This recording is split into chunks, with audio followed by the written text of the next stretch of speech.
தந்தை, மகன், தூய ஆவியாரின் பெயராலே ஆமென். நம் ஆண்டவராகிய இயேசு கிறிஸ்துவின் அருளும் கடவுளின் அன்பும் தூய ஆவியாரின் நட்புறவும் உங்கள் அனைவரோடும் என்றும் இருப்பதாக. இயேசு கிறிஸ்துவில் பிரியமான சகோதர சகோதரிகளே, கடவுளுடைய ஞானமும் அவருடைய செயல்பாடுகளும் நம்மை மையப்படுத்தியதாகவே இருக்கின்றது. தன்னிடம் இருக்கிற அனைத்துமே நமக்காகவே பயன்படுத்துகின்றார். மொத்தத்தில் கடவுள் வாழ்வது நமக்காக, நம்மோடு, நாம் அவரோடு இருக்க வேண்டும் என்பதுதான் அவருடைய ஒரே திருவிழா. தன்னிடம் எல்லாரையும் ஏற்றுக்கொள்வதுதான் மீட்பு, மனித மீட்பு. கடவுளோடு இணைந்து அவருக்கு ஒத்துழைப்போம் என்றால் அவரோடு சேர்ந்து நாமும் மகிமையில் வாழ்வோம். இந்த உணர்வோடு நாம் திருப்பலியில் கலந்து கொள்வோம். திருப்பலியை தகுந்த முறையில் ஒப்புக் கொடுக்க நம் பாவங்களை ஏற்று மனவருந்தி மன்னிப்பு கேட்போம். எல்லாமல்ல இறைவனிடமும் சகோதர சகோதரிகளே, உங்களிடமும் நான் பாவி என்று ஏற்றுக்கொள்ளுகிறேன். ஏனெனில் என் சிந்தனையாலும் சொல்லாலும் செயலாலும் கடமையில் தவறியதாலும் பாவங்கள் பல செய்தேன். என் பாவமே, என் பாவமே, என் பெரும் பாவமே. ஆகையால் எப்பொழுதும் கன்னியான புனித மரியாளையும் வானதூதர் புனிதர் அனைவரையும் சகோதர சகோதரிகளே உங்களையும் நம் இறைவனாக ஆண்டவர் எனக்கா வேண்டிக்கொள்ள மன்றாடுகிறேன். எல்லாமல்ல இறைவன் நம் மீது இரக்கம் வைத்து நம் பாவங்கள் அனைத்து மன்னித்து நம்மை நிலை வாழ்வுக்கு அழைத்து செல்வாராக. ஆமென். ஆண்டவரே இரக்கமாயிரும். கிறிஸ்துவே இரக்கமாயிரும். ஆண்டவரே இரக்கமாயிரும். மன்றாடுவோமாக. இறைவா, உமது பராமரிப்பின் திட்டம் ஒருபோதும் தவறுவதில்லை. அதனால் தீயவை அனைத்தையும் எங்களிடமிருந்து அகற்றி எமக்கு பயன் அளிக்கும் அனைத்தையும் கனிவுடன் தந்திரள்வீராக. உம்மோடு தூய ஆவியாரி ஒன்றிப்பில் இறைவனாய் என்று வாழ்ந்து ஆட்சி செய்கின்ற எங்கள் ஆண்டவரும் திருமகனுமாகிய இயேசு கிறிஸ்து வழியாக பார்த்து மன்றாடுகின்றோம். ஆமென். முதல் வாசகம். திருத்துதர் பேதுரு எழுதிய இரண்டாம் திருமுகத்திலிருந்து வாசகம். அதிகாரம் 3, இறைவசனங்கள் 12 முதல் 15 முதல் பகுதி, 17, 18 ஆகிய வசனங்கள். அன்புக்குரியவர்களே, கடவுளின் நாளை எதிர்பார்த்து அவர் வருகையை விரைவுபடுத்த வேண்டும். அந்நாளில் வானங்கள் எரிந்தழிந்து பஞ்சபூதங்கள் வெந்துருகி போகும். அவர் வாக்களித்தபடியே நீதி குடிகொண்டிருக்கும். புதிய விண்ணுலகும் புதிய மண்ணுலகும் வரும் என நாம் எதிர்பார்த்து கொண்டிருக்கின்றோம். ஆகவே அன்பார்ந்தவர்களை, இவற்றை எதிர்பார்த்திருக்கும் உங்களை அவர் மாசு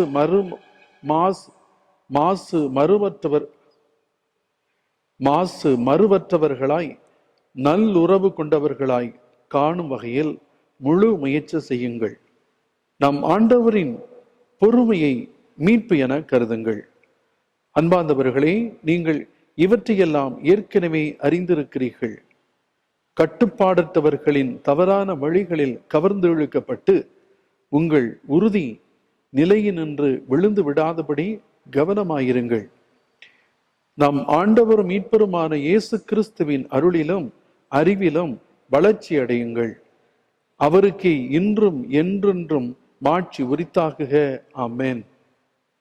இது ஆண்டவர் வழங்கும் அருள் வாக்கு. பதிலுரை பாடல். நீங்கள் சொல்ல வேண்டிய பதில்: என் தலைவரே, தலைமுறை தோறும் நீரே எங்கள் புகலிடம். மறுபடியும் கூறுகிறேன், என் தலைவரே, தலைமுறை தோறும் நீரே எங்கள் புகலிடம். மலைகள் தோன்றும் முன்பே, நிலத்தையும் உலகையும் நீர் உருவாக்கும் முன்பே ஊழி ஊழி காலமாய் உள்ள இறைவன் நீரே. பல்லவி. என் தலைவரே, தலைமுறை தோறும் நீரே எங்கள் புகலிடம். மனிதரை புழுதிக்கு திரும்பிடச் செய்கின்றீர், மானிடரே மீண்டும் புழுதியாகுங்கள் என்கின்றீர். ஏனெனில் 1000 ஆண்டுகள் உம் பார்வையில் கடந்து போன நேற்றைய நாள் போலவும் இரவின் ஒரு சாமம் போலவும் உள்ளன. பல்லவி. என் தலைவரே, தலைமுறை தோறும் நீரே எங்கள் புகலிடம். எங்கள் வாழ்நாள் 70 ஆண்டுகளே, வலிமை மிகுந்தோர்க்கு 80, அவற்றில் பெருமைக்கு உரியன துன்பமும் துயரமுமே. அவை விரைவில் கடந்து விடுகின்றன, நாங்களும் பறந்து விடுகின்றோம். பல்லவி. என் தலைவரே, தலைமுறை தோறும் நீரே எங்கள் புகலிடம். காலை தோறும் உமது பேரன்பால் எங்களுக்கு நிறைவழியும். அப்பொழுது வாழ்நாளெல்லாம் நாங்கள் களிகூர்ந்து மகிழ்வோம். உம் அடியார் மீது உம் செயலும் அவர்தம் மைந்தர் மீது உமது மாட்சியும் விளங்கச் செய்யும். பல்லவி. என் தலைவரே, தலைமுறை தோறும் நீரே எங்கள் புகலிடம்.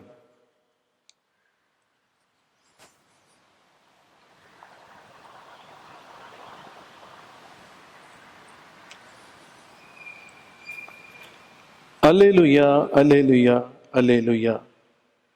கடவுளுடைய அழைப்பு உங்களுக்கு எத்தகைய எதிர்நோக்கை தந்துள்ளது என்று நீங்கள் அறியுமாறு நம் ஆண்டவராகிய இயேசு கிறிஸ்துவின் கடவுளும் மாட்சிமிகு தந்தையுமானவர் நம் அகக்கண்களுக்கு ஒளி தருவாராக.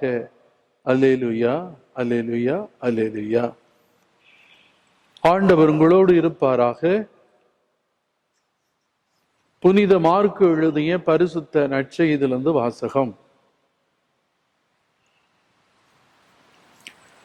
அதிகாரம் 12, இறைவசனங்கள் 13 முதல் 17 முடிய. A Gospel according to Mark, chapter 12, verses from 13 to 17. அக்காலத்தில் பரிசேயர் இயேசுவை அவருடைய பேச்சில் சிக்க வைக்க ஏரோதியர் சிலரை அவரிடம் அனுப்பி வைத்தனர். அவர்கள் அவரிடம் வந்து, போதகரே, நீர் உண்மையுள்ளவர், ஆள் பார்த்து செயல்படாதவர், எவரையும் பொருட்படுத்தாமல் கடவுளின் நெறியை உண்மைக்கு ஏற்ப கற்பிப்பவர் என்பது எங்களுக்கு தெரியும். சீசருக்கு வரி செலுத்துவது முறையா இல்லையா? நாங்கள் செலுத்தட்டுமா வேண்டாமா என்று கேட்டார்கள். அவர் அவர்களுடைய வெளிவேடத்தை புரிந்து கொண்டு, ஏன் என்னை சோதிக்கிறீர்கள்? என்னிடம் ஒரு தெனாரியம் கொண்டு வாருங்கள், நான் பார்க்க வேண்டும் என்றார். அவர்கள் அதை கொண்டு வந்தார்கள். இயேசு அவர்களிடம், இதில் பொறிக்கப்பட்டுள்ள உருவமும் எழுத்தும் யாருடையவை என்று கேட்டார். அவர்கள் அவரிடம், சீசருடையவை என்றார்கள். அதற்கு இயேசு அவர்களை நோக்கி, சீசருக்கு உரியவற்றை சீசருக்கும் கடவுளுக்கு உரியவற்றை கடவுளுக்கும் கொடுங்கள் என்றார். அவர்கள் அவரை குறித்து வியப்படைந்தார்கள். இது வாழ்வு தரும் கிறிஸ்துவின் நற்செய்தி. இயேசு கிறிஸ்துவில் பிரியமான எனது அருமை சகோதர சகோதரிகளே, கடவுளுக்கும் இந்த உலகத்துக்கும் இடையே வாழ்கிற நாம் ஒரு உண்மையை புரிந்து கொள்ள வேண்டும். கடவுளே நமது தந்தை, நாம் அவருடைய பிள்ளைகள் என்பதுதான் உடன்படிக்கை. பழைய ஏற்பாட்டிலே செம்மறியாட்டின் இரத்தத்தினால் உடன்படிக்கை, இந்த அக்ரிமெண்ட் உறுதி செய்யப்பட்டது. செம்மறியாட்டு இரத்தத்தை எடுத்து எல்லா மக்கள் மீதும் தெளித்து, நீங்கள் கடவுளுடைய மக்கள், அவருக்கு மட்டுமே கீழ்ப்படிய வேண்டும், அந்த ஒரே தெய்வத்திற்கு நீங்கள் பணிந்திருக்க வேண்டும், நீங்கள் அவருடைய பிள்ளைகள், வேறு தெய்வங்களை நீங்கள் வணங்கக்கூடாது என்பதுதான் ஒரு அக்ரிமெண்ட், ஒரு உடன்படிக்கை. இயேசு தன்னுடைய இரத்தத்தை சிந்தி எல்லா மக்களையும் பாவங்களிலிருந்து மீட்டு கடவுளுக்கு நம்மை காணிக்கையாக ஒப்பு கொடுக்கிறார். கடவுளிலிருந்து படைக்கப்பட்ட நாம், ஆதாம் ஏவாள் பாவங்களினால் சாத்தானினுடைய ஆளுகைக்கு உட்பட்டு பாவத்தில் வாழ்ந்து கொண்டிருந்த நம்மை, கடவுளிடமிருந்து பிரிந்து போன நம்மை, காணாமல் போன நம்மை இயேசு கிறிஸ்து தன்னுடைய இரத்தத்தை சிந்தி நம்மை கழுவி பாவங்களிலிருந்து விடுதலை கொடுத்து, சாபத்திலிருந்து விடுதலை கொடுத்து, சாவை வென்று நம்மை பரிசுத்த காணிக்கை பொருளாக தம் தந்தைக்கு ஒப்பு கொடுத்தார். இதுதான் இயேசுவினுடைய வருகையின் நோக்கம். தன்னுடைய இரத்தத்தினால் நீங்கள் கடவுளுக்கு உரியவர்கள், பரம தந்தைக்கு உரியவர்கள், நீங்கள் அவருக்கு மட்டுமே பணிந்திருக்க வேண்டும். என் மீது நம்பிக்கை கொள்ளுங்கள், என்னை அனுப்பியோர் மீதும் நம்பிக்கை கொள்ளுங்கள், அவர் உங்களுக்கு துணையாளரை அனுப்புவார், அவருக்கு பணிந்திருங்கள் என்று சொல்கிறார். இதுதான் உடன்படிக்கை. இன்றைய முதல் வாசகம் பேதுரு எழுதிய திருமுகத்திலே, அன்பார்ந்தவர்களே, நீங்கள் இவற்றையெல்லாம் ஏற்கனவே அறிந்திருக்கிறீர்கள், இதெல்லாம் நமக்கு தெரியும் என்று சொல்கிறார்.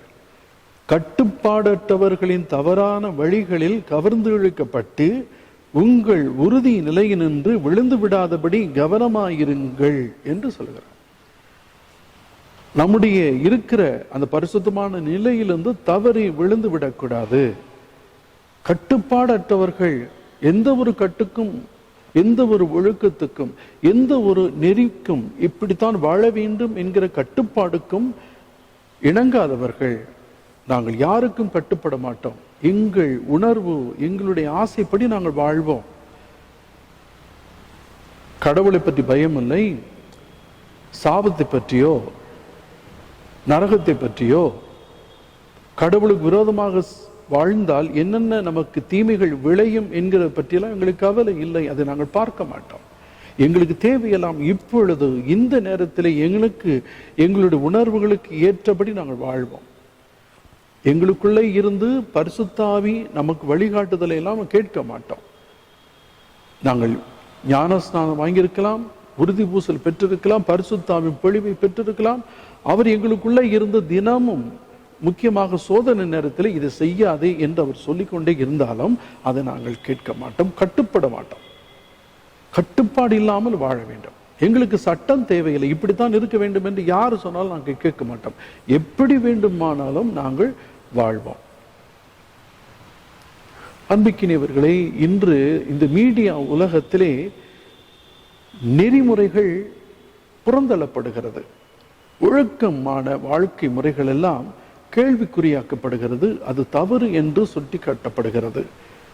மனம் போன போக்கிலே வாழ்வதும், கால் போன போக்கிலே நடந்து போவதும், போகக்கூடாத இடங்களுக்கு விரும்பி போவதும், சொல்லக்கூடாத விஷயங்களை சந்தோஷமாக சொல்வதும், பார்க்கக்கூடாத விஷயங்களை வெறியோடு தேடி தேடி போய் பார்ப்பதும் இன்று சகஜமாக வந்து விடுகிறது. அவர்களுக்கு வேண்டியதை அந்த மீடியா நிறைய கொடுக்கிறது. எதெல்லாம் அவர்கள் விரும்புகிறார்களோ, எதையெல்லாம் அவர்கள் விரும்புகிறார்களோ அதையெல்லாம் இந்த உலகம் கொடுத்து கொண்டே இருக்கிறது. நாம் எதை விரும்புகிறோமோ அதை இந்த உலகம் நமக்கு கொண்டு வந்து சேர்க்கும். அது எல்லாவற்றுக்கும் நீதி. நம்முடைய ஆழ்மனம் இருக்கிறதே, அதிலே நாம் என்ன ஆசை வைத்திருக்கிறோமோ, எதை அதிகமாக விரும்புகிறோமோ, எதை அடிக்கடி அதை ஆழமாக பதிய வைத்திருக்கிறோமோ, அது வளர்ந்து அதற்குரியதை நமக்கு பெற்றுத்தரும். அது அடிமை. நம்முடைய ஆழ்மனம் என்பது மிகப்பெரிய ஆற்றல் வாய்ந்த, சக்தி வாய்ந்தது. ஆனால் அது நம்முடைய அடிமை. நம்ம சொல்லுகிறதை செய்யும், அவ்வளவுதான். நமக்கு என்ன நினைக்கிறோமோ, புறமனம் என்ன கட்டளை கொடுக்கிறதோ, இந்த ஆழ்மனம் அதை பெற்றுக்கொள்கிற, அதை திருப்பி கொடுக்கும். ஒருவர் பாவத்தின் மீது, அந்த பாவத்தின் வழியா வருகிற சந்தோஷங்களை நினைத்து நினைத்து நினைத்து அந்த பாவ வழிகளை அதிகமாக விரும்புகிறார்கள். அந்த பாவத்தை செய்வதற்கு ரொம்ப ஆசைப்படுகிறார்கள் வைத்துக் கொள்வோம். அது ஆழமாக பதிந்து போகும். அதை குறித்து நினைத்து கொண்டே இருக்கிறார்கள், ஆசைப்பட்டு கொண்டே இருக்கிறார்கள். ஆக அந்த பாவத்தை செய்யக்கூடிய சூழல்களை இந்த ஆழ்மனம் நமக்கு எல்லாவற்றையும் எடுத்துக்கொண்டே இருக்கும். அப்படிப்பட்ட மனிதர்களை தேடி தேடி நாம் போக வைக்கும். அப்படிப்பட்ட மனிதர்கள் நம்மை நோக்கி வர, அவர்களை இழுத்து வரும் அந்த பாவத்தை செய்வதற்காக. சமீபத்திலே மனிதர்களை கொன்று பணத்தை திருடுகிற அந்த செயல்களை எல்லாம் வாட்ஸ்அப்பில் பார்க்குறோம். 2 பேர், ஒருத்தர் அங்கே உட்காந்துருக்கிறாங்க, ஒருத்தர் இந்த பக்கம் வந்து உட்காந்துருக்கிறாரு. அந்த பக்கம் இருந்து ஒருத்தர் வாக்கிங் முடிச்சுட்டு வர்றாரு. இவர் எழுந்து முன்னாடி போறாரு, இவர் வாக்கிங் போறாருல, அவருக்கு முன்னாடி நடந்து போறாரு. அந்த பக்கம் உட்காந்துருக்கிற எழுந்து வந்து அவருடைய கழுத்தை பிடித்து, இந்த கழுத்தோடு பிடித்து போட்டு நெசுக்கிறார்கள். கழுத்தை நெரித்தது போல, கை இப்படி நெருக்கிறதுக்கு போல பின்னாடி இருந்து இப்படி அமுக்குறார்கள். கையை ஒன்றும் பண்ண முடியல. அந்த தொண்டை அழுத்தப்படுகிறது, மூச்சு இழந்து அவர்கள் மயக்கப்படுகிறார்கள் அல்லது இறந்து போகிறார்கள். பணத்தை எடுத்துக்கொண்டு சர்வசாதாரணம் நடந்து போகிறார்கள். சர்வசாதாரணமா நடந்து போகிறாங்க. இன்னைக்கு பணம் கொடுத்தா எதையும் செய்யறதுக்கு தயாரா இருக்கிறாங்க. ஒரு குவார்டர் கொடுத்துட்டா என்ன வேணா செய்யறதுக்கு தயாரா இருக்கிறாங்க. குவார்டர் காசை கொடு, கொடு, நான் உங்களுக்கு என்ன வேணா செய்யறேன். அவ்வளவு அடிமைப்பட்டு கிடக்கிறார்கள். கட்டுப்பாடு இல்லாமல் என்ன வேணா செய்ய தயாராக இருக்கிறாங்க. அப்படிப்பட்டவர்களுக்கு, அதாவது ஒரு பாழுங்கிடத்துல மேல நின்றுகிட்டு இருந்தா பிடிச்சு தூக்கிடலாம். ஆனா அவங்க சரிக்கிட்டு பாதி கிணத்துக்கு போயிட்டாங்கன்னா எப்படி காப்பாற்றலாம்? ஆனா இன்னும் ஆழமா போயிட்டாங்கன்னு வச்சுங்க, உங்களை மீட்கவே கஷ்டம். அங்க விஷவாயு இருக்கும். அந்த விஷவாயு அவங்க செத்து இருப்பாங்க. யாரு இறங்கி போனாலும் அந்த பாழுங்கிணத்துல அவங்க செத்து போயிடுவாங்க. கொஞ்சம் தண்ணி இருக்கும், அது விஷத்தன்மையா இருக்கும். அங்க மீத்தேன் இப்படிப்பட்ட வாயுக்கள் எல்லாம் இருக்கும், உயிர்கொல்லி வாயுக்கள். அது அவர்களை கொன்று போடும். யாராலும் அவர்கள் மீட்க முடியாது. அத்தகைய நிலைக்கு போய்விட்டார்கள், கட்டுப்பாடற்றவர்களாக. அவங்கள்ட்ட இருந்து ஜாக்கிரதையாயிரு என்று பேதுரும் சொல்லுகிறார். இங்கே நற்செய்தியிலே இயேசுவை சிக்க வைக்க வேண்டும் என்பதற்காக போகிறாங்க. போய் அவரை பத்தி பெருமையா பேசுறாங்க, ரொம்ப இனிக்கி பேசுறாங்க. பொதுவாகவே ஒருத்தர் நம்மகிட்ட பேசுகிற பொழுது நம்மை அதிகமாக புகழுகிறார்கள் என்று வைத்துக்கள். நிறைய நம்மளை பற்றி தேவையில்லாதெல்லாம் அதிகமா பேசுவாங்கன்னா, ஏதோ நம்மளை மயக்கிறாங்க, மயக்கி ஊசி போட்டு நம்மகிட்ட இருந்து ஏதோ ஆட்டை போட போறாங்க, மயக்க ஊசி போட்டு ஆப்ரேஷன் பண்றாங்களா, உள்ளுக்கிறது கிட்னி எல்லாம் எடுக்கிற மாதிரி. அது போல நம்மகிட்ட ரொம்ப இனிக்க பேசுறவங்க எப்பவுமே உறவுக்கு நல்லவர்கள் அல்ல. வலிக்க சொல்றவங்க தான் உண்மையான உறவுகள்னு சொல்லுவாங்க. அப்படிப்பட்டவர்களை நட்பாக்கிக்கணும், அவங்களை விட்டு பிரிஞ்சிடக்கூடாது அப்படின்னு வள்ளுவர் சொல்லுவார். நம்மை நல்ல வழிக்கு இட்டு செல்வதற்காக நம்மை அழ வைத்தாலும் கூட, வேதனைப்படுத்தினாலும் தண்டித்தாலும் கூட அவர்களுடைய நட்பை விட்டுவிடக்கூடாது என்கிறார். இயேசு இருக்கிறார். அவர்கள் சதுசேயர் பரிசேயர்கள் எல்லாம் ஏரோதியர் சிலரை அவரிடம் அனுப்புகிறார்கள். பரிசேயர்கள் இவங்க போக மாட்டாங்க. கெட்டவன் தான் பக்கத்துல வந்து நம்ம எல்லா தப்பு செய்வான். கேடு கட்டவன் அவனுக்கு பின்னாடி இருப்பான். தூண்டி விடுறாங்க பாருங்க, அவங்கள கேடு கட்டவங்க, அவங்களும் அழிவுக்குரியவர்கள், கேடு கட்டவங்க. அவங்களா தூண்டி விட்டு ஒன்றும் தெரியாம நிற்பாங்க. அப்படி நம்ம நாட்டுக்குள்ள வந்து வெளியில இருந்து பணத்தை கொடுத்து வீட்டுக்குள்ள நம்ம நாட்டில் கலவரம் பண்ணிக்குவாங்க, வெளியில இருப்பான். அவனே வந்து மத்தியஸ்தம் பண்ணுவான். நாடு நல்லா இருக்கக்கூடாது, இந்தியா நல்ல வல்லரசான கூட ஜாதி வெறி தூண்டி விடுவானுங்க, கட்சிக்குள்ள சண்டை மூட்டி விடுவானுங்க, எல்லாத்தையும் தூண்டி விடுவானுங்க காசு விட்டு. ஆனா வெளியே இருப்பானு எவன்னு தெரியாது. இதுக்குன்னே பணத்தை கோடியா ஒதுக்கி வச்சு ஒவ்வொரு நாட்டிலையும் சண்டை போட்டு கிடக்கடா அப்படின்னு சொல்லி இவங்க மட்டும் வளர்ந்துகிட்டு இருப்பானுங்க. கேடு கட்டவனுங்க. அவனுங்க ஒளிஞ்சு நின்றுட்டு தூண்டி விடுவாங்க. பரிசேயருங்க வாங்க, ஏரோதியரை அனுப்புறாங்க, போய் கேளு. அவனுக்கு நேரம் வந்து என்ன சொல்றாரு, போதகரே. இன்னும் பெரியவனுங்களாட்டம் அவர் போதனையை கேட்கிற மாதிரி, போதகரே நீர் உண்மையுள்ளவர், ஆள் பார்த்து செயல்படாதவர், எவரையும் பொருட்படுத்தாமல் கடவுளின் நெறியை உண்மைக்கு ஏற்ப கற்பிப்பவர் என்பது எங்களுக்கு தெரியும். எத்தனை விஷயம் சொல்றான் போதகர் சொல்றானுங்க. நீ உண்மையானவர் என்கிறானுங்க, ஆள் பார்த்து செயல்படாதவன் என்கிறாரு, எவரையும் பொருட்படுத்துவதில்லை, கடவுள் நெறியை உண்மை கடவுள் நெறிக்கு கட்டுப்படுறாரு, உண்மைக்கு ஏற்ப கற்பிக்கிறார். 6 விஷயங்களை சொல்லலாம். கடவுள்னா 6 லட்சணம் சொல்றாங்களே, இவனுக்கு அந்த 6 விஷயத்தையும் சொல்றாங்க. மயக்குறானுங்க ஃபுல்லா. உண்மையானவர் நீங்க, ஆள் பார்த்து செயல்படாதவர், நீங்க எவரையும் பொருட்படுத்த மாட்டீங்க, கடவுள் நெறி கடைபிடிக்கிறவங்க, நீங்க உண்மைக்கு ஏற்ப நடக்கக்கூடியவர், போதிக்கிறவர், போதகர் கற்பிப்பவர், போதகர்னு சொல்லி ஒரு அப்படியே மயக்கிட்டு சீசருக்கு வரி செலுத்தும் முறையா இல்லையா அப்படின்னு டக்குன்னு விவரமா அரசாங்க குற்றத்தை செய்ய வைக்க அவனு தூண்டி விடுகிறான். அரசாங்க எதிராக தூண்டி விட்டுட்டான், அவனுக்கு பார்த்துக்குவானுங்களே. அரசாங்கத்துக்கு வந்து இப்ப சரி கட்டாத அப்படின்னு சொன்னா அரசு விரோதியாக இருக்கிறான்னு சொல்லி அரசு விரோதியாக குற்றம் சுமத்தலாம். இதேதான் ஜோன் ஆஃப் ஆர்க். அவங்க பிரான்ஸ் தேசத்துல ஆங்கிலேயர்கள் வந்து பிரான்ஸ் அடிமைப்படுத்தி இருக்கிறாங்க. அந்த மன்னனோடு சேர்ந்து ஜோன் ஆஃப் ஆர்க் வந்து படையை முன் நடத்தி ஆங்கிலேயர்களை விரட்டி அடிக்கிறாங்க. கடைசியில அந்த மன்னன் பிரான்ஸ் தேசம் விடுதலை அடிக்கிறது. கடைசியில் என்ன பண்றாங்க, இந்த அரசன் இந்த ஜோன் ஆஃப் ஆர்க்கை சிறைப்பிடிக்கிறான். யாரை பேச்சை கேட்டு? ஆங்கிலேயர்கள் பேச்சை கேட்டு. ஆங்கிலேயர்கள் இந்த மன்னனை தூண்டி விட்டுட்டு அவர் சிறையில் அடைக்கிறாங்க. இவர் அரசுக்கு விரோதமாக மக்களை தூண்டி விடுகிறார் என்று பொய் குற்றம் சுமத்தி அவரை உயிரோடு கட்டி எரிக்கிறாங்க. தங்களை ஆத்திரத்தை தீர்த்து கொள்கிறார்கள். இவளால் தானே நாம் தோத்து போனோம், இந்த பிரான்ஸ் விட்டு போக வேண்டியிருந்தது. ஆகவே அவங்க கையெடுத்து அவங்க விரலை எடுத்து அவங்க கண்ணை குத்துறாங்க. ஜோன் ஆஃப் ஆர்க் அவங்க தான் போரிட்டு ஆங்கிலேய துரத்துனாங்க. அவங்களே குற்றம் சுமத்தி அங்க கழுமரத்திலே கட்டி வச்சு உயிரோடு எரிச்சு கொள்றாங்க. அவ்வளவு ஆத்திரம். கேட்டுக்கிட்டவங்க பாருங்க, அள்ளிச்சுட்டு தான் மறுவேளை பார்ப்பாங்க. ஒரு மென்டல் மாதிரி இருப்பாங்க. அள்ளி கடைசி வரைக்கும் தொடர்ந்து அடிச்சுக்கிட்டே இருப்பாங்க. இந்த ஒரு படத்துல அபை சண்முகி படத்துல ஏன்டா தெளி வச்சு அடிக்கிறீங்க அப்படின்னு டெல்லி கணேஷ் சொல்லுவாரு. அது மாதிரி அவன் கொஞ்சம் அடிச்சு அவன் தெளிவாயிட்டான், மறுபடியும் அடிக்கிறான். எழுந்தான மறுபடியும் அடிக்கிறான், எழுந்தான மறுபடியும் அடிக்கிறான். அவங்களை அப்படியே தொடர்ந்து பண்ணிக்கலாம். அது ஒரு மாதிரி ஒரு மென்டல் மாதிரி, ஒரு மனநோய் உச்சக்கடை. அதில் கேடு கட்டவங்க அவங்க தான் செய்வாங்க. அவங்க தான் மக்களை தூண்டி விட்டு நீ போய் பண்ணு, போ நீ தூண்டி விட்டு நீ பண்ணு, நீங்க பண்ணுங்க. ஆனால் ஒன்றும் தெரியாம இருப்பாங்க. கேடு கட்டவன். அவங்களுக்கு வந்து கட்டுப்பாடு இருக்காது, ஒழுக்கம் இருக்காது, தெய்வ பயம் இருக்காது. அவ எதுக்கு அது நான் நரகத்துக்கு போனாலும் பரப்போ நீ உன்னை விட மாட்டேன், நீ சந்ததியும் நாசமானாலும் பரவாயில்ல, நான் உன்னை விட மாட்டேன் நான் என்று கேடு கட்டவங்களா இருப்பாங்க. அவங்களோட தான் நம்ம பழைச்சாகணும்.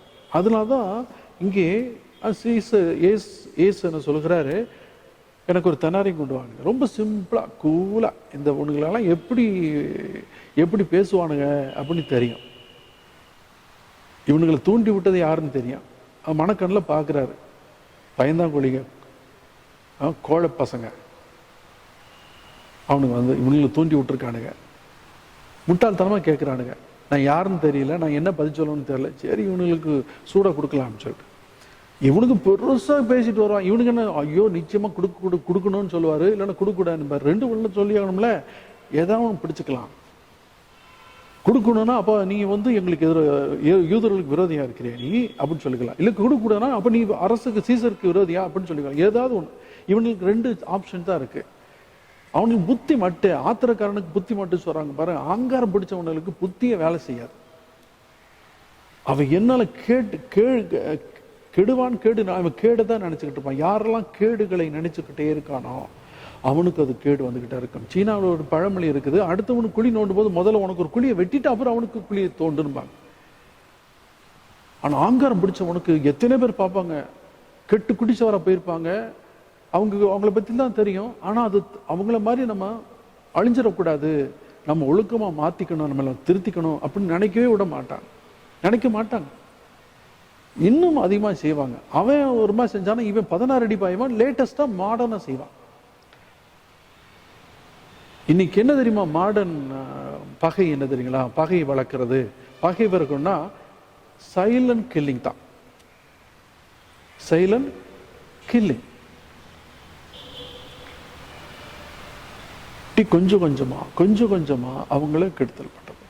சமீபத்தில் கேரளாவில் தன் மனைவிய ஒரு 10,000 ரூபாய்க்கு பாம்பு வாங்கிட்டு வந்து, நாகப்பாம்பு விஷப்பாம்பு வாங்கிட்டு வந்து 2 தடவை கடிக்க விட்டு அதை ரசிச்சிருக்கான் அந்த பீத்தர் ராஸ்கோல். அவங்க மாமியா, அவனுடைய மாமியா அவனுக்கு எவ்வளவு சாப்பாடு போட்டு கவனிச்சிருப்பாங்க. அவனை வீட்டுக்குள்ள விடாதீங்கன்னு அந்த அம்மா கத்துது. அவனை விடாதீங்க, அவனை என் பிள்ளைய கொன்னவன் அப்படின்ட்டு. என்ன கொடுமை. அவன் கூலா நடந்து வரான். உச்சத்துக்கு போயிருவாங்க அவங்க. கெட்டது மட்டும் தான் நினைப்பாங்க. அவங்களுக்கு வேற புத்தியே வராது. கோபம் எல்லாத்துக்கும் வரும். ஆனா அந்த கோபத்தை அடக்கி பொறுமையா கடவுளை போல எதுக்குறான் பாருங்க. அதுதான் உண்மையான ஆன்மீகம். யார் கோபத்தை அழகா கையாளுகிறாங்களோ அதை கோபத்தோடு எழுந்திருக்கிறவன் நஷ்டத்தோடு உட்காருவான் என்று இதெல்லாம் தெரிஞ்சுட்டு கோபப்படக்கூடாது. நான் தப்பா அவங்க தப்பான்னு தெரியக்கூடாது. அதனால கொஞ்சம் ஆறு போடுவான், பார்க்கலாம். அவங்க தான் உண்மையான ஆன்மீகவாதிகள், கடவுளால் தெரிந்து கொள்ளப்பட்டவர்கள், கடவுளோடு வாழுகிறவர்கள். அவங்க தான் உண்மையான ஜெபிக்கக்கூடியவர்கள், உண்மையான ஆளுமை படைத்தவர்கள். கோவப்பட்டு பழி வாங்கிட்டே இருக்கிறாங்க பாருங்க. அதுவும் முக்கியமா கேடு கட்டவங்க, பிசாசு மாதிரி ஆறவங்க யாரு தெரியுங்கன்னா, பின்னாடி தூண்டி விடுவாங்க, சைலண்டா அவங்கள வாட்ச் பண்ணிக்கிட்டே இருப்பாங்க. அவங்க கஷ்டப்படுறத ரசிச்சுக்கிட்டே இருப்பாங்க. இவன் பாம்பை கொத்த விட்டு பொண்டாட்டிய சாகிறத பார்த்துக்கிட்டே இருந்தான் பாருங்க. அதே மாதிரி இவங்க கேடு கட்டவன். அவன் மாட்டிக்கிட்டான், இவங்க மாட்ட மாட்டாங்க. ரொம்ப கூலா இருப்பாங்க. யாரெல்லாம் எதிராக இருக்காங்க அவங்கள தூண்டி விட்டுட்டு வேடிக்கை பார்த்துக்கிட்டு இருப்பாங்க. அவங்கள்ட்ட அந்த கேடுகட்ட அந்த கட்டுப்பாடற்றவரிடமிருந்து நீங்கள் விலகினீர்கள், தவறி நழுவி அவர்களிடம் விழுந்து விடாதீர்கள் என்று சொல்லுகிறார். உங்கள் உறுதி நிலையினின்று விழுந்து விடாதபடி கவனமாயிருங்கள். கடவுளோடு உறுதியாக நிற்கணும், அவர் பற்றி கொண்டிருக்க வேண்டும். பூனை மாதிரி இருக்கக்கூடாது, குரங்கு மாதிரி. குரங்கு பார்த்தீங்கன்னா குட்டி தான் அம்மாவை பிடிச்சிக்கும், வைத்ததா கட்டி பிடிச்சிக்கும். பூனை பேசாமல் படுத்திருக்கும். பூனை தாய் பூனை தான் தூக்கிட்டு போகும், இங்கேருந்து அங்கே போகும். ஒழுங்கா இரு, அங்கே போகாத, நல்லா படி, டிவி பார்க்காத, பொய் சொல்லாத, அப்படி பண்ணாத, இப்படி பண்ணாத, யாருக்கு தொந்தரவு கொடுக்காத, ஒழுங்கா ஜபம் பண்ண, இப்படி சொல்லிக்கிட்டே இருக்கணும். அந்த பூனை மாதிரி, அம்மா மாதிரி யாராவது காலம் பூரா சொல்லிக்கிட்டே இருக்கணும். தப்பு பண்ணாதீங்க, ஒழுக்கமா இருங்க, சாகிற வரைக்கும் சொல்லிக்கிட்டே இருக்கும். கட்டுப்பாடே இருக்காது, அவங்க வாடல வந்துடும். ஆனா குரங்கு அம்மா பிடிச்சுக்க, அம்மா எங்க வேணா தாய் குரங்கு, அந்த குட்டி குரங்கு இருக்குமா பிடிச்சுக்க. அது மாதிரி நம்ம ஆண்டவரை இறுக்கமா பற்றிக்கொள்ள வேண்டும் என்று இங்கே சொல்லுகிறார். நாம் உங்கள் உறுதி நிலையின்று நழுவி விடாதபடி கவனமாயிருங்கள். குரங்கு மாதிரி, குட்டி குரங்கு மாதிரி தாயை பிடிச்சுக்கிட்டோம்னா அந்த உறுதியை விட்டுறாதீங்க, நழுவு விட்டுறாதீங்க. இந்த உலகம் ஏமாத்து. சீசருக்குரியது சீசருக்கு, கடவுளுக்குரியது கடவுளுக்கு. இப்போ அரசாங்கம் நீ கோயிலுக்கு ஜபம் பண்ணாத அப்படின்னா ஜபம் பண்ணால் மறந்துட முடியுமா? ஐயோ அரசாங்கம் சொல்லி வச்சோம் அதனால ஜபிக்க கூடாது அப்படின்னு அதெல்லாம் தூக்கி இருந்தது. அவ்வளோதான். அப்படிதான் பண்ணுவேன் நான், கடவுளுக்குரியவன், நீ யார சொல்றது அப்படின்னு கேட்கலாம். அது எனக்கு ஆன்மீக சம்பந்தமானது, எனக்குள்ள இருக்கு அப்படின்னு கேட்டுக்கலாம். ஆக சீசருக்குரிய சீசர் கொடுத்துரு, கடவுளுக்குரியது கடவுளுக்கு. வள்ளுவரே சொல்றாரு, நீ எல்லாத்துக்கும் உதவி பண்ணணும். உங்க அப்பா அம்மாவை பார்த்துக்கணும், உன் குழந்தைகளை பார்த்துக்கணும், உன் மனைவியை பார்த்துக்கணும், உதவிகளை பார்த்துக்கணும், ஏழை எளியோடு பார்த்துக்கணும், அனாதை மொழிகளை பார்த்துக்கணும். அரசாங்கத்துக்கு நீ கடன் கொடுக்கணும், அரசாங்கத்துக்கு ஒரு பகுதி நீ கடன் செலுத்தணும். அதுதான் திருமணமான ஒரு குடும்ப தலைவனுக்கு பொறுப்பு அப்படின்னு சொல்றாங்க. ஆக அரசாங்கத்துக்குரிய நீ கொடுத்துடணும். நம்முடைய இந்தியாவை கட்டி எழுப்ப ஒரே மத ஒற்றுமையுடையவர்களாக, எல்லாரையும் கட்டி எழுப்பக்கூடியவர்களாக நாம் இருக்கணும். அதை நாம் கட்டாயம். இந்தியாவினுடைய பாரம்பரியம், இந்தியாவினுடைய மகத்துவத்தை காப்பாற்ற நாம் எல்லாரும் பாடுபட வேண்டும். அங்கே கிறிஸ்தவ, இந்து, முஸ்லிம்ஸ் வேறுபாடுல இந்தியர்கள் என்ற ஒரே கொடையின் கீழ் நாம் ஒன்று வருகிறோம். வேறு எந்தவித வித்தியாசம் என்று எல்லாரையும் அனுசரித்து நாம் எல்லோரும் மிகச்சிறந்த நல்லரசாக, வல்லரசாகலாம் வேணாம், நல்லரசாக எல்லோரையும் ஆன்மீகத்தில் வழி நடத்தக்கூடியவர்களாக நான் வரணும். எல்லாரையும் காப்பாற்ற ஒத்துமையா எல்லோரும் முன்னுக்கு வரணும். இல்லை நீ முஸ்லீம் போடா அப்படின்னு சொன்ன, நீ இந்து போடா, நீ கிறிஸ்டின் போடா அப்படின்னா அதெல்லாம் முதிர்ச்சியற்ற ஒரு புத்தி. எல்லாத்தையும் துரத்தி விட்டு எங்க போவ நீ முஸ்லீம் வெளியே போடான்னு சொன்னா அங்க இருக்க இந்துக்களை வெளியே போங்கடா, அங்க துரத்தி விட்டா நம்ம என்ன பண்ணுவோம்? நம்ம பிள்ளைகளை அங்கே வெளியில வேலை செஞ்சுக்கிட்டோம், அவங்க எல்லாம் துரத்தி விட்டா நம்ம என்ன பண்ணுவோம்? எங்க இருக்குங்க இடம்? இங்க கிறிஸ்தவங்களை போடா, கிறிஸ்தவங்களெல்லாம் 2020 நாங்கள் எல்லா கிறிஸ்தவங்களையும் துரத்தி விட்டுறோம், முஸ்லீம்ஸும் துரத்தி, நாங்கள் இந்து மட்டும் இருப்போம். ஒரு நம்ம எடுத்துக்கிட்டோம்னா இது உடையெல்லாம் யார் தைச்சாங்க, எந்த இருக்குது, எந்த முஸ்லீமு, எந்த கிறிஸ்டின்னு, எத்தனை மொழி மதத்தை சார்ந்தவங்களாம் இதெல்லாம் செஞ்சு வச்சிருப்பாங்க. இந்த துணியெல்லாம், இந்த புஸ்தகம்லாம். இந்த பைபிள் பிரிண்ட் பண்ற இடத்துல எத்தனை இந்துக்கள் இருக்கிறாங்க, முஸ்லீம்ஸ் இருக்காங்க தெரியுமா? கடவுளை நம்பாதவங்க வேலைக்காக பைபிள் பிரிண்ட் பண்ணி கொடுக்குறவங்க, பகவத்கீதை பிரிண்ட் பண்ணி கொடுக்குறவங்க எத்தனை கிறிஸ்தவங்க இருக்கிறாங்க, எத்தனை முஸ்லீம்ஸ் இருக்காங்க, எத்தனை பேர் அந்த வேலை செஞ்சிருக்கிறாங்க அச்சகத்துல. இந்தியர்கள் என்பதில் நழுவி விடாம பார்த்துக்கணும். அதான் சீசருக்குரியது. சீசர் நம்ம இந்திய தேசத்துக்கு நாம் செய்ய வேண்டிய கடமை கட்டாயம் செய்யணும். அதே வேளையிலே கடவுளுக்குரியவர்களா நம்மால் இயேசு பற்றி அறிவிக்கலாம். இயேசுவை பற்றி கடவுளுக்குரிய சொல்லிக்கிட்டேன். நம்ம கடவுளுக்குரிய நம்ம இயேசுவை பற்றி மதம் மாத்துறது இல்லை. இயேசு நல்லவர், எல்லோரையும் அன்பு செய்கிறார், எல்லோருக்கும் விடுதலை கொடுக்கிறார். யாரு வேணா கேட்கலாம், நீ முஸ்லீமா இந்துவா கடவுளுக்கு விரும்பின யாரும் கண்டுக்க மாட்டார், எல்லோரையும் அன்பு செய்கிறார். ஆக அன்புக்கினிய சகோதர சகோதரிகளே, நாம் கடவுளோடு இணைந்தவராக இருந்தால் ஒழுக்கமுடையவர்களாக கட்டுப்பாடு உடையவர்களாக நாம் இருக்க வேண்டும். நம் ஆண்டவரும் 2 பேதுரு சொல்லுகிறது, நாம் ஆண்டவரும் மீட்பெருமான இயேசு கிறிஸ்துவின் அருளிலும் அறிவிலும் வளர்ச்சி அடையுங்கள். நம்ம வளரணும், டெய்லி அன்புல வளரணும், மன்னிப்புல வளரணும், உதவி செய்வதில் வளரணும், சகிப்புத்தன்மையில வளரணும். வயசு ஏற ஏற நம்மளும் அதுல வளரணும். சில பேர் வயசான பார்த்தீங்கன்னா எல்லா பீத்தத்தனமான வாழ்க்கை எல்லாம் செஞ்சுட்டு இருப்பாங்க. வயசு வாரம் புறணி பேசிட்டு இருப்பாங்க. கிளவியெல்லாம் 60 வயசு 70 வயசு 80 வயசு புறணி பேசிக்கிட்டே இருப்பாங்க. சண்டை போட்டுக்கிட்டு இழுத்துட்டு போயிடும். அந்த பொம்பளை எல்லாம் எதுக்கு தான் உசுரோட இருக்குன்னே தெரியல. சில பேர் வயசான ஆம்பளையா இருப்பான், அவன் இன்னும் ஆங்காரம் பிடிச்சவனா இருப்பான். வயசான காலம் 80 வயசு 90 வயசுல அப்பயும் ஆங்காரம் பிடிச்சவனா இருப்பான். அவனால மனுஷனே கிடையாது. என்ன ஒரு அத்தனை வருஷம் வயது, அத்தனை வயசு பெரிய வயசு வரைக்கும் வாழ்ந்து என்ன பிரயோஜனம்? சின்ன குழந்தைக்கு இருக்கிற பொறுமை கூட அந்த அவனுக்குலாம் இல்லைன்னா, அந்த பொம்பளைக்கு இல்லைன்னா, புறணி பேசிக்கிட்டு வீட்டில் மருமகளை குடும்பப்படுத்தி சாகிற வரைக்கும் மருமகளை குடும்பப்படுத்தி, அவளெல்லாம் பிசாசு, அவளாம் வீட்டிலே இருக்கக்கூடாது. அவ்வளவு வயசாயினமும் இன்னும் அந்த அன்பு பொறுமை சகிப்புத்தன்மை வளரனா என்ன அதுக்குங்களா? நீ 5 வயசுல 10 வயசுல என்ன இருந்தியோ அதே மாதிரி நீ 80 வயசுல இருந்தனா நீ என்ன அறிவு வளர்ந்துருக்கு உனக்கு? நீ எதுக்கு வீட்டில் இருக்க? நீங்களும் குடும்பத்தில் இருக்க லாயக்கே கிடையாது. உறவுகளுக்கு நீ லாயக்கே இல்லை. அவன் எத்தனை வயசா இருந்தாலும் 80 90 வயசா இருந்தாலும் இன்னும் புறணி பேசிட்டு கூட்டு சதி பண்ணிட்டு மற்றவங்களை கெடுத்துக்கிட்டு குடிச்சோறு பண்ணிட்டு இருக்கான். அவனால மனுஷனே கிடையாது. அவனால உறவுக்கு தகுதியற்றவன்கள். ஆளு வளரணும், அறிவு வளரணும், அதுதான் வளர்ச்சி.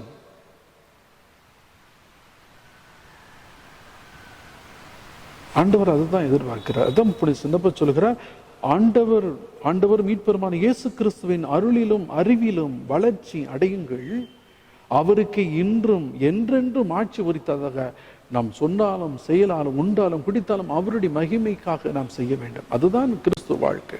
அதுதான் நாம் கடவுளுக்குரியதை கடவுளுக்கு கொடுக்கக்கூடியவர்களாக இருக்கிறோம் என்பதன் அடையாளம். இல்லை நடிச்சுக்கிட்டு நல்லவனாட்டம் மற்றவங்க முன்னாடி நடிச்சுக்கிட்டு, இப்போ நான் உங்க முன்னாடி அப்படியே நல்ல சாமியாரமா நடிச்சுட்டு நான் தவறு, நான் யாருமே இல்லாத போது நான் தப்பா இருக்கிறேன்னு வச்சுக்கலேன், எனக்கு தகுதி இல்லை. பொய் ஏமாத்தக்கூடாது, உண்மையா இருக்கணும். உன் பேச்சு ஆம்னு இருக்கட்டும், இல்லைன்னா போயிடும். உன்னை யாருன்னே எனக்கு தெரியாதுன்றார். ஏன்னா பொய் சொல்லி நடிக்கிறியா?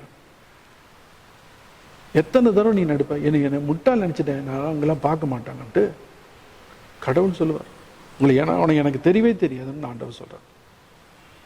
அன்புக்கினியவர்களே, கிறிஸ்துவராக இருப்பது சாதாரண விஷயமா அல்ல. ஆளு வளர வளர எல்லாத்திலும் வளர்ந்து இருக்கிறான். அதனால பெரியவங்களை பார்த்தா கையெடுத்து கும்பிடுவோம், காலை தொட்டு கும்பிடுவோம். எதுக்கு அவங்க சொல்றோம்? அவங்க எல்லாத்திலும் வளர்ந்து நிற்பாங்க.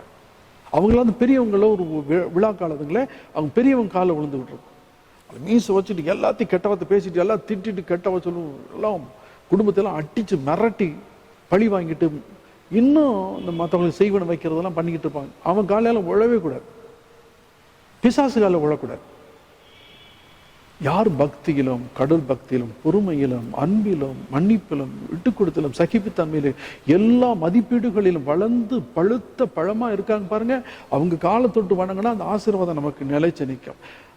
கேடு கட்டமா இருக்கான் பாருங்க, வயசான காலத்தில் கேடு கட்டவனா இருக்கும், மற்றவங்களுக்கு கெட்டுத்துக்கு கெட்டுமதியா இருக்கிறான் பாருங்க, அவன் காலை விழவே கூடாது. அவன் சாவு ஒட்டிக்கும், அவன் பக்கத்தில் நின்னாவே அவன் சாவு ஒட்டிக்கும். பூவோடு சேர்ந்த நாரும் மணக்கும் போல அவனுங்களெல்லாம் வீட்டில் இருக்கும்போது அந்த குடும்பம் வளரவே வளர. ஆனால் ஆண்டவரோட கிருபையால நம்ம வளர்ந்துக்கிட்டு இருப்போம். அவங்கெல்லாம் உண்மையாகவே சாபத்துக்குரியவர்கள். இன்னும் வயசான கால கிழவிகள்லாம் பார்த்துட்டு புறணி பேசிட்டு உட்காந்து கேட்டுக்கிட்டு, அவங்களுக்கெல்லாம் பொம்பளைகள்லாம் கிடையாது. பேசாமல் சோறு தின்னுட்டு இங்கே எரும நாய் பண்ணிகள்லாம் சுற்றுற மாதிரி தான் அவங்கள. குடும்பத்துக்கு நாய்க்கு கிடையாது. இத்தனை வயசாகி இன்னும் நீங்கள் அது புறணியை பேச முடியாமல் நல்லா இருக்கணும்னு சொல்ல முடியாமல் அடுத்தவங்க குடியை கெடுத்துக்கிட்டு இருக்கிற பொம்பளைகள் அவங்க நார வை பொம்பளைங்க. அது வேற வாய், இது நார வாய். இந்த மாதிரி இந்த பொம்பளைகளை, நாரவாய் பொம்பளைகள்லாம் குடும்பத்துக்கு லாய்க்க. அந்த பொம்பளைகளால நாளைக்கு பாருங்க அவங்களுக்கு நல்ல நிலை வராது. மனுஷனா இருக்கணும், கடவுளுக்குரியவர்களாக இருக்கணும். கடவுளுக்குரியதான் இருந்தால் உன்னை தேர்ந்தெடுத்து விட்டேன், அவருக்குரியதான் இருந்தாக வேண்டும். இது கட்டளை இருக்கணும். இல்லை சும்மா அதெல்லாம் நடிச்சுக்கிட்டுலாம் இருக்கக்கூடாது. இதைத்தான் ஆண்டவர் விரும்புகிறார். இன்னும் மறுபடியும் 2 பேதுரு 3ஆம் அதிகாரத்தை ஃபுல்லாக படித்து பார்ப்போம் கடைசி வரைக்கும். நல்லா இருக்கு, அருமையான வசனங்கள். அதில் நிறைய விஷயங்கள் இருக்கு. ஒவ்வொரு வார்த்தையும் அல்லது ஒவ்வொரு வாக்கியமும் நமக்கு வாரக்கணக்கில், மாத கணக்கில் நம்ம தியானம் பண்ணலாம். அவ்வளவு செறிவு மிக்கதாக இருக்கிற இறை வார்த்தை.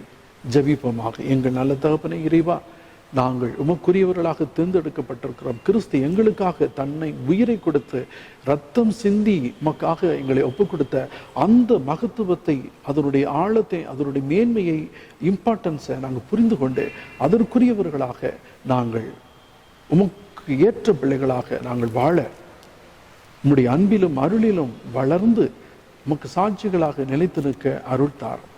இன்று புனித ஜஸ்டினுடைய விழாவை கொண்டாடுகிறோம். ஜோன் ஆஃப் ஆர்க்கை போல, புனித ஜஸ்டினை போல நாங்கள் மறை சாட்சியர்களாக நாங்கள் வாழ்ந்திட அருள்தார். இந்த மன்றாட்டுக்களை எங்கள் ஆண்டவரும் உம் திருமகனுமாகிய இயேசு கிறிஸ்து வழியாக பார்த்து மன்றாடுகின்றோம். ஆமென்.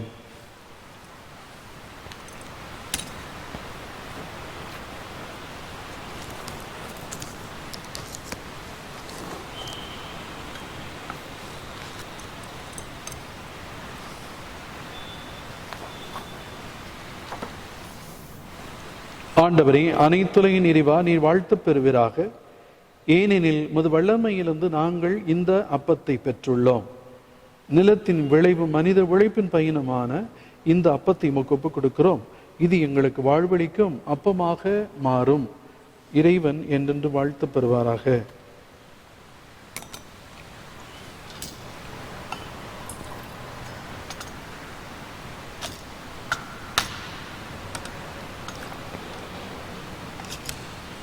கிறிஸ்து நமது மனித இயல்பில் பங்கு கொள்ள திருவுளமானார். இத்தண்ணீர் ரசம் இவற்றின் மறைபொருள் வழியாக நாமும் அவருடைய இறை இயல்பில் பங்கு பெறுவோமாக. ஆண்டவரே, அனைத்துலகின் இறைவா, நீர் வாழ்த்து பெறுவீராக. ஏனெனில் எமது வல்லன்மையிலிருந்து நாங்கள் இந்த ரசத்தை பெற்றுள்ளோம். திராட்சை செடியும் மனித உழைப்பின் பயணமான இந்த ரசத்தை நமக்கு ஒப்புக் கொடுக்கிறோம். இது எங்கள் ஆன்மீக பானமாக மாறும். இறைவன் என்றென்று வாழ்த்து பெறுவாராக. ஆண்டவரை, தாழ்மையான மனமும் நொறுங்கிய உள்ளமும் கொண்ட எங்களை ஏற்றருளும். ஆண்டவரை இறைவா, நாங்கள் இன்று முது திருமுன் ஒப்புக் கொடுக்கும் இப்பலி உமக்கு உகந்தது ஆவதாக.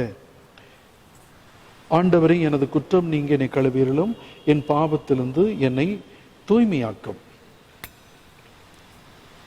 சகோதர சகோதரிகளை, என்னுடையது உங்களுடையதுமான இப்பலி எல்லாம் வல்ல தந்தையாகிய இறைவனுக்கு ஏற்றதாகும்படி மன்றாடுங்கள். ஆண்டவர் தமது பெயரின் புகழ்ச்சிக்காகவும் ஆட்சிக்காகவும் நமது நன்மைக்காகவும் ஆண்டவர் தமது பெயரின் புகழ்ச்சிக்காகவும் மாட்சிக்காகவும் நமது நன்மைக்காகவும் புனித திரு அவை அனைத்து நலனுக்காகவும் உமது கையில் இருந்து இப்பலியை ஏற்றுக்கொள்வாராக. ஆண்டவரே, உமது பரிவிரக்கத்தில் நம்பிக்கை கொண்டு காணிக்கைகளுடன் வணக்கத்துக்கு உரிய பீடத்துக்கு நாங்கள் கூடி வருகின்றோம். அதனால் எங்களை உமது அருளால் தூய்மைப்படுத்தி நாங்கள் கொண்டாடும் இம்மறை நிகழ்வுகளால் எங்களை புனிதப்படுத்துவீராக. எங்கள் ஆண்டவராக கிறிஸ்து வழியாக பார்த்து மன்றாடுகின்றோம். ஆமென். ஆண்டவர் உங்களோடு இருப்பாராக. இதயங்களை மேலே எழுப்புங்கள். நம் இறைவனாக ஆண்டவருக்கு நன்றி கூறுவோம். ஆண்டவரே, தூயவரான தந்தையே, என்றும் உள்ள எல்லாம் அல்ல இறைவா, எங்கள் ஆண்டவராகிய கிறிஸ்து வழியாக எந்நாளும் இவ்விடத்தில் நாங்கள் மக்கள் நன்றி செலுத்துவது மெய்யாகவே தகுதியும் நீதியுமாகும், எங்கள் கடமையும் மீட்புக்கு உரிய செயலுமாகும். கிறிஸ்துவில் அனைத்தையும் புதுப்பிக்கவும் அவருடைய நிறைவில் நாங்கள் அனைவரும் பங்கு பெறவும் நீர் திருவுளமானீர். ஏனெனில் கடவுள் வடிவில் விளங்கிய அவர் தம்மையே வெறுமையாக்கி சிலுவையில் சிந்திய தமது இரத்தத்தால் யாவும் அமைதி பெறச் செய்தார். எனவே அவர் அனைத்துக்கு மேலாக உயர்த்தப்பட்டு தமக்கு கீழ்ப்படிவோர் அனைவருக்கும் நிலையான மீட்பின் காரணரானார். ஆகவே வானதூதர் முதன்மை வானதூதரோடும் அரியணையில் அமர்வோர் தலைமை தாங்குவோரோடும் வான்படைகளின் அணிகள் அனைத்தோடும் சேர்ந்து நாங்கள் உமது ஆட்சி பொழ்ந்து முடிவின்றி சொல்லுவதாவது, தூயவர் தூயவர் தூயவர், வான்படைகளின் கடவுளாம் ஆண்டவர், விண்ணகமும் மன்னமும் உமது ஆட்சியால் நிறைந்துள்ளன. உன்னதங்களிலே ஓசானா, ஆண்டவர் பேரால் வருகிறவர் ஆசி பெற்றவர், உன்னதங்களிலே ஓசானா. ஆண்டவரே, நீர் மெய்யாகவே தூயவர், தூய்மை அனைத்துக்கு ஊற்று. ஆகவே உம்முடைய ஆவியை பொழிந்து இக்காணிக்கைகளை தூய்மைப்படுத்த உம்மை வேண்டுகின்றோம். இவ்வாறு எங்கள் ஆண்டவர் இயேசு கிறிஸ்துவின் உடலும் இரத்தமுமாக எங்களுக்கு இவை மாறுவனவாக. அவர் பாடுபட உளம் கனிந்து தம்மை கையளித்த போது அப்பத்தை எடுத்து நன்றி செலுத்தி அதை பிட்டு தம் சீடர்களுக்கு அளித்து அவர் கூறியதாவது, அனைவரும் இதிலிருந்து பெற்று உண்ணுங்கள், ஏனெனில் இது உங்களுக்காக கையளிக்கப்படும் என் உடல்.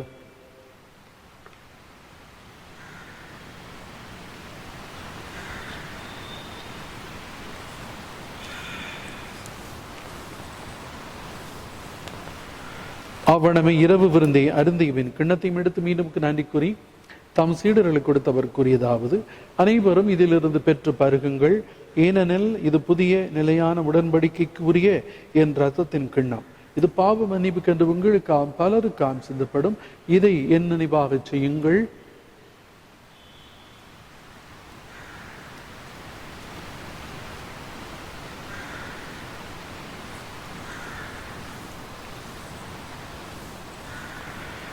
இது நம்பிக்கையின் மறைப்பொருள்.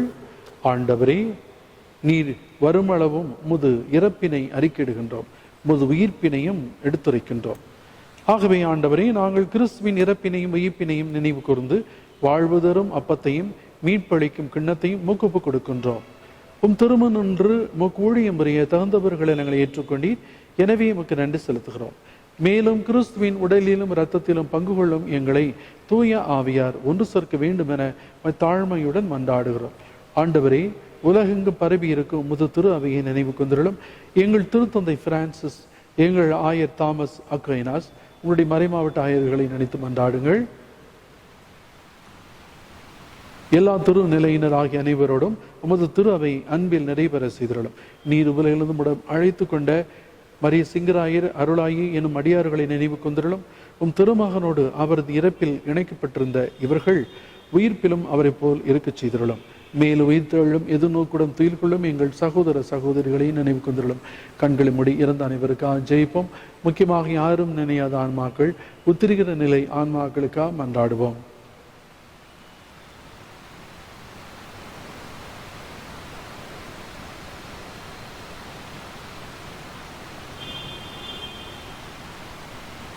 இறந்தோர் அனைவர் இறக்கத்தோடு நினைவு கொண்டும் திருமுக ஒளியினுள் ஏற்றுக்கொள்ளும். எங்கள் அனைவர் மீது இரக்கமாயிரும். கடவுளின் கண்ணீத்தான புனித மரியாள், அவருடைய கணவரான புனித யோசேப்பு, புனித திருத்துதர்கள், இவ்வுலகில் முக்குந்தவராயிருந்தோர், எங்கள் பாதுகாவலியாகிய புனித சலேத் மாதா மற்றும் புனிதர் அனைவருடனும் நாங்கள் நினைவாழ் பங்குகளும் தகுதி பெற்று உம் திருமண இயேசு கிறிஸ்து வழியாக இப்பொழுது வரமருளமை மன்றாடுகின்றோம்.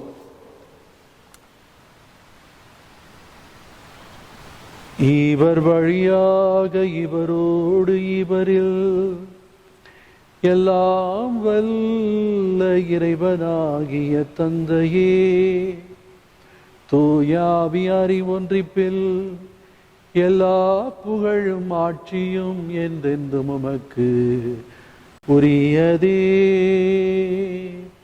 ஆமென். ஆமென்.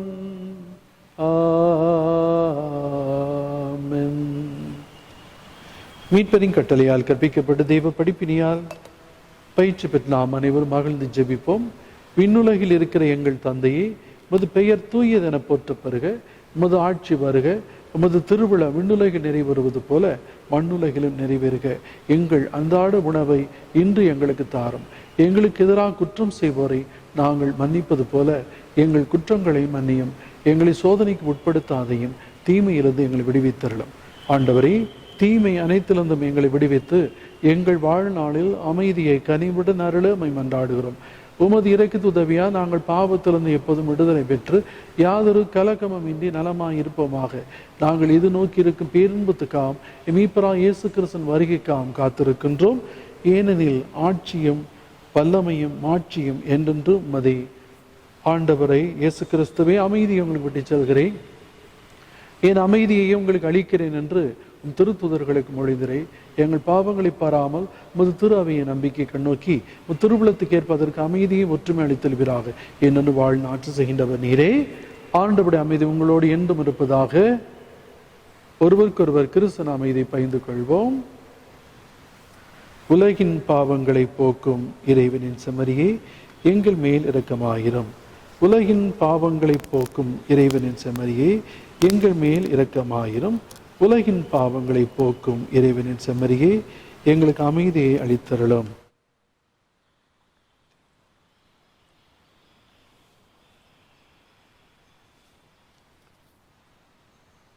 இதோ இறைவனின் செம்மறி, உலகின் பாவங்கள் அனைத்தையும் போக்கின்றவர். இச்செம்மறியின் விருந்திற்கு அழைக்கப்பட்டு நாம் அனைவரும் பெயர் பெற்றோர். ஆண்டவரே, தேவரீர் என் இல்லத்தை எழுந்தருளி வர நான் தகுதியற்றவன், ஆனால் ஒரு வார்த்தை மட்டும் சொல்லிடுவேன், எனது ஆன்மா நலமடையும்.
மன்றாடுவோமாக.